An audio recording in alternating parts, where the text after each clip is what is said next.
That's true. That's true. Well, answer this. Could the hotel face civil liability in this case potentially?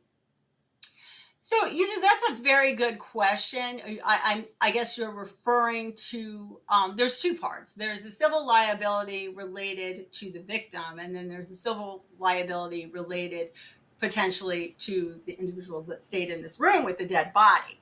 So, I do think that you could potentially, but it would kind of be difficult, but it's probably going to be made that the victim's family could say that they were negligent in how they handled it, and maybe she could have still been alive when they came to the door.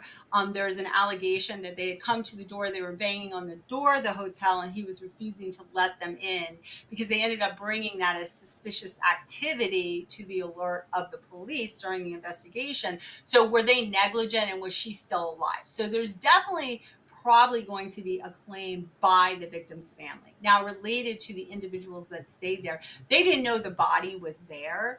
So let's say they would have found the body, then we could have maybe had some, emotional distress or something of that nature. But since they didn't know, that may be a more difficult case from a civil standpoint, because what were their damages? They didn't see the body. Yeah, they were in there. It was after the fact. That's why I said, but they definitely should, comp the room and maybe give them some vouchers. I doubt they ever want to stay there again. I wouldn't, but